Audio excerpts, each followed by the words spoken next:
سلامونه ملګرو، امید لرم چې ټول به روغ او جوړ یاست او ژوند مو ښه روان وي. د یو نوي درس سره بیا ستاسو خدمت کې حاضر یم. امید لرم تیر شوي درسونه تاسو ټول کتلي او اورېدلي مو یي، څه ناڅه مو ترې زده کړي.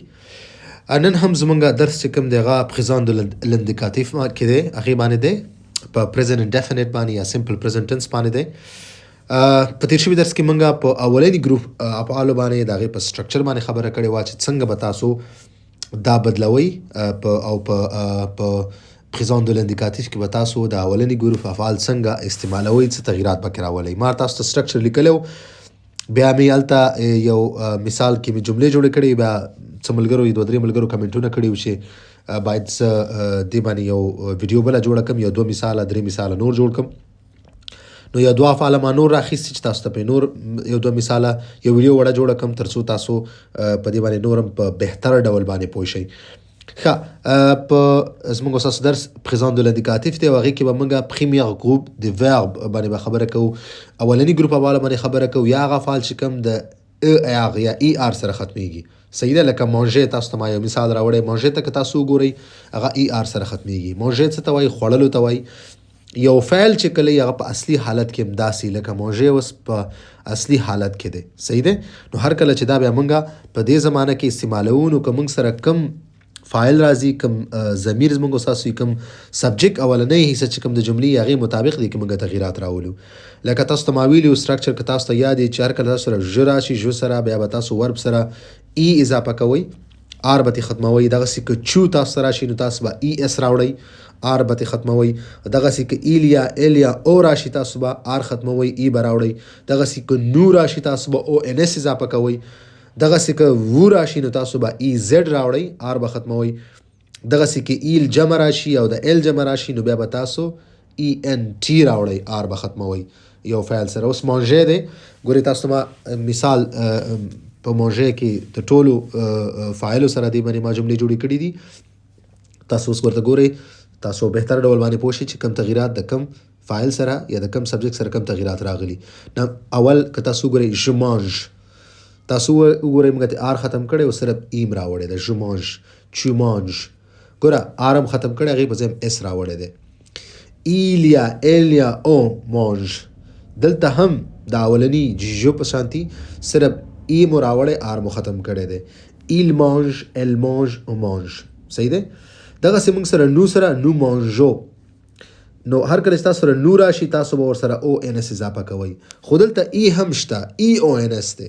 دا ای مو ولې راوړی دی؟ ای مو ځکه راوړی د جی تلفظ دپاره چې دا صحیح تلفظ وباسي. که چېرته دې سره موږ ای رانوړو دا به نو مانګو راشي چې کوم غلط دی. نو مانژو دپاره به موږ تاسو دې سره ای راوړو، صرف به تلفظ صحیح غږ ویستلو دپاره، او او ان اس هم ورسره اضافه کړی، نو مانژو. صحیح دی؟ وو مانژې، وو مانژې. اوس که تاسو وګورئ دلته هم ورسره ای زد اضافه کړی دی. صحیح ده؟ هر کله چې تاسو سره وو وي په جمله کې نو تاسو فعل سره ای زد اضافه کوئ، آر به ختموئ. دغسې ایل چې کوم د مذکر جمع یعنی د ایل جمع راځي، ډېر هلکان یا ډېر سلي، نو تاسو به ایل مانژ وایئ. صحیح ده؟ ای ان ټي مو ورسره اضافه کړی دی، آر مو ختم کړی. دغسې د ایل جمع که راځي نو ایل مانژ به تاسو وایئ، ایل یا ایل مانژ.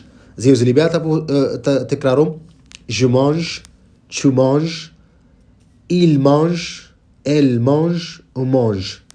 Nous mangeons, vous mangez, il mange, elle mange.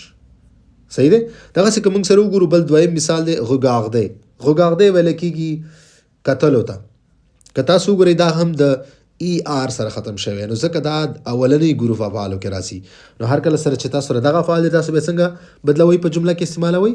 ما در سره ټولو ضمیرونو سره مثال جوړ کړی: je regarde, tu regardes.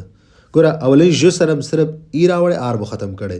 دویم چو سره که تاسو وګورئ ای اس مو راوړی دی، آر مو ختم کړی دی. صحیح ده؟ il regarde, elle regarde, on regarde. صحیح ده؟ آر مو ختم کړی، صرف ایم راوړی. دغسې nous regardons، nous regardons، او ان اس مو راوړی. vous regardez، vous regardez، ای زد مو راوړی vous سره. دغسې ایل جمع چې کله تاسو راشي ایل regarde. که ال جمع راشي elle regarde. زیرزلی بیا تکراروم. je regarde, tu regardes, il regarde, elle regarde, on regarde, nous regardons, vous regardez, il regarde, elle regarde. صحیح ده؟ نو ما ځکه نن وغوښتل چې په دې باندې یو بله ویډیو تاسو ته یو وړه جوړه کړم، دغه یو دوه مثاله تاسو ته نورم جوړ کړم، تاسو نورم دغه سټرکچر چې کوم دی عملي یو دوه مثاله تاسو ته جوړ کړم تر څو تاسو صحیح دغه درس زده شي.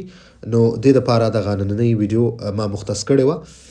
نو دا تاسو بیا وګورئ، پریکټس پرې وکړئ، نور افعال پیدا کړئ د اولني ګروپ، هغې سره جملې جوړې کړئ. تاسو یې کمنټ کولی شئ، زه به یې درته وګورم، زه به چک کړم، بیا به تاسو ته په کمنټ کې جواب درکړم. نو درس همدومره و. که هر څه پوښتنه لرئ تاسو خپله پوښتنه په کمنټ سیکشن کې کولی شئ، زه به په خپل وخت انشاءالله ستاسو د پوښتنې تاسو ته جواب درکوم. نو ویډیو همدومره وه، په مخه